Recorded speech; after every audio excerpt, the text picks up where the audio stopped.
बढ़ते आगे खबर सहारनपुर के देवबंद से है, जहां पर देववृंद करने की मांग उठी है। जी हां, सीएम योगी आदित्यनाथ को ज्ञापन भेज दिया गया है। राज्य मंत्री जसवंत सैनी के माध्यम से रखी गई है मांग। सिद्धपीठ मां बाला सुंदरी मंदिर को तीर्थ क्षेत्र घोषित करने की अपील की गई है। बजरंग दल के पूर्व प्रांत संयोजक विकास त्यागी ने मांग उठाई है। सीएम के देवबंद दौरे से पहले तेज हुई धार्मिक और सांस्कृतिक चर्चा। ये बड़ी खबर आपको बता रहे, सहारनपुर के देवबंद में मुख्यमंत्री योगी आदित्यनाथ के प्रस्तावित दौरे से पहले धार्मिक और सांस्कृतिक मांगों ने राजनीतिक और सामाजिक माहौल गरमा दिया है। शहर या जगह के नाम बदल देने से वहाँ के लोगों की किस्मत नहीं बदली जा सकती। हाँ, किस्मत उस वक्त बदली जा सकती है जहाँ पर शहर का नाम बदला जा रहा है तो वहाँ के लोगों को रोज़ी रोज़गार फराहम किया जाए, नौजवानों को कारोबार दिया जाए, किसानों की फलाह और बहबूद जन कल्याण के लिए काम किया जाए। रोड हैं, खड़ंजे हैं, नाली है, ये सब दुरुस्त की जाए, कानून व्यवस्था दुरुस्त हो, हर एक का काम वहाँ पर जो दिनचर्या है लोगों की वो दुरुस्त हो, रोज़ी रोज़गार फराहम हो, भूखे को खाना मिले, प्यासे को पानी मिले, तो लोगों की किस्मत चमक सकती है। बढ़ते आगे, राजस्थान के बांसवाड़ा में नाव हादसे से जुड़ी खबर है। 50 घंटे से लापता दोनों युवक के शव बरामद हो गए। सिविल डिफेंस टीम ने नदी से शव निकाल दिया है। नाव पलटने के बाद दोनों युवक लापता हुए थे। प्रशासन ने लापरवाही पर कार्रवाई के निर्देश दिए।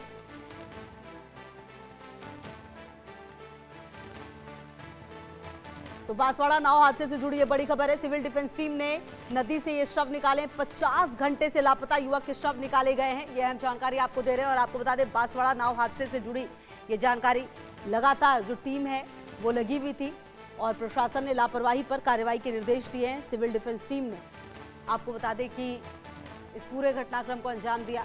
हालांकि ये दुखद जरूर रहा, लेकिन 50 घंटे के बाद जो युवक के शव हैं वो बरामद कर लिए गए हैं। बांसवाड़ा नाव हादसे से जुड़ी ये अहम जानकारी सामने आ रही है। खबर कानपुर से है। 3200 करोड़ के फर्जीवाड़े का खुलासा हुआ है। मास्टरमाइंड महफूज आलम उर्फ पप्पू छुरी गिरफ्तार हुआ है। कोलकाता में साड़ू के घर पर छुपा था महफूज आलम। 16 बैंकों के 100 से ज्यादा खातों से लेन देन किया। मजदूरों और बेरोजगारों के नाम पर खुलवाता था फर्जी फॉर्म। तो आपको बता दें कि कानपुर का ये महाठग बताया जा रहा है, जिसे पकड़ा गया है। बहरहाल अब जांच जरूर होगी, देखा ये जाएगा कि इसने अब तक कितनी ऐसी घटनाओं को अंजाम दिया, क्या इसके साथ कोई और भी था। 16 बैंकों से 100 से ज्यादा खातों में इसने लेन देन किया है। जो वादी थे उनके द्वारा एफआईआर नहीं लिखाई गई थी और हमारी टीम द्वारा उसका इन्वेस्टिगेशन कराया गया। इन्वेस्टिगेशन में जो 5 लोगों को पकड़ा गया जिन्होंने लूट की घटना करी थी और उसमें 11 लाख की बरामदी हुई थी। और जो वादी द्वारा इसको छुपाया इसलिए जा रहा था क्योंकि ये भारी मात्रा में इलीगल ट्रांजैक्शन करते थे, कैश विड्रॉल करते थे। जो महफूज उर्फ पप्पू छुरी है, इसका मेन सरगना था। ये कई भोले भाले लोगों के अकाउंट खुलवाना, लोन दिलाने के नाम पर, बीमा बनाने के नाम पर ये इनके अकाउंट खुलवाते थे, फर्जी जीएसटी फॉर्म रजिस्टर कराते थे और ये चाहते थे कि ये बात पुलिस तक न पहुंचे, पुलिस इन्वेस्टिगेट न करे। हमने पूरा केस का इन्वेस्टिगेशन करा। इनके परिवार के सहित 68 खातों का हम लोगों ने इनके ढूंढे। उन खातों में करीब 3000 करोड़ रुपए से ज्यादा का ट्रांजैक्शन पाया गया है। शहर के कानपुर शहर में 3200 करोड़ का फर्जीवाड़ा करने वाला मास्टरमाइंड महफूज आलम कानपुर पुलिस कमिश्नरेट के हत्थे चढ़ गया है। कानपुर से ही इसको पकड़ा है और फरारी के दौरान उसने पूछताछ में बताया कि वो कोलकाता में अपने साड़ू के घर में छुपा हुआ था। दरअसल ये वही महफूज आलम है जो लेबर तबके को, असहाय और गरीब लोगों को सरकार की स्कीमों और कार्डों के नाम पर टारगेट करता था। उनके दस्तावेज लेकर उनके बैंकों में अकाउंट खुलवाता था। 12 बैंकों के 68 अकाउंट जो है इस तरीके के पकड़े गए और उसके बाद उसमें कई व्यवसायियों का पैसा जो है ट्रांजैक्शन कराता था और उसमें वो कमीशन देता था।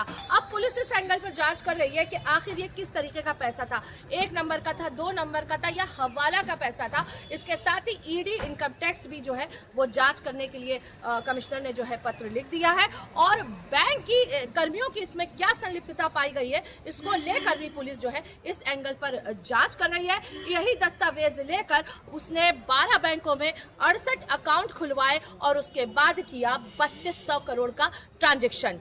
बहरहाल अब महफूज आलम जो है कानपुर पुलिस कमिश्नरेट की पुलिस की गिरफ्त में आ चुका है और पूछताछ में कई और भी खुलासे हो सकते हैं, क्योंकि पुलिस इसे हवाला के एंगल पर भी जांचने की कोशिश कर रही है। कानपुर से बढ़ते आगे, महाराजगंज में बड़ी प्रशासनिक लापरवाही सामने आई है। महिला के शव को कचरा ढोने वाली गाड़ी से पोस्टमार्टम के लिए भेजा है। महिला की मौत के बाद शव के लिए एम्बुलेंस नहीं मिली। सड़क हादसे में महिला की जान गई थी। महाराजगंज में बड़ी प्रशासनिक लापरवाही सामने आई है, जहां आप देखिए शव को कचरा ढोने वाली गाड़ी से पोस्टमार्टम के लिए भेजा गया है और अस्पताल प्रशासन से लेकर और बदहाल सिस्टम की ये तस्वीर है। महिला की मौत के बाद शव के लिए एम्बुलेंस नहीं मिली। कचरा ढोने वाली गाड़ी में बाकायदा इस महिला के शव को डाला गया और पोस्टमार्टम के लिए भेजा गया है। सड़क हादसे में इसकी जान गई थी, इस महिला की।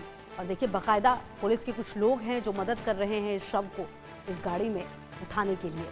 मौत के बाद भी एम्बुलेंस नहीं मिली। बदहाल सिस्टम की ये तस्वीर है।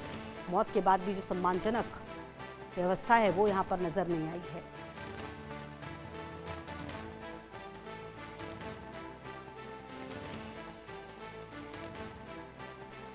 तो यूपी के महाराजगंज से प्रशासनिक व्यवस्था की पोल खोलती ये तस्वीर सामने आई है।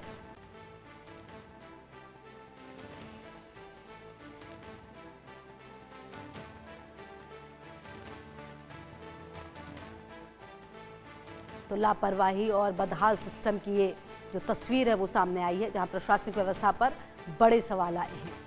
महाराजगंज में बड़ी प्रशासनिक लापरवाही सामने आई है। महिला के शव को कचरा ढोने वाली गाड़ी में भेजा गया है।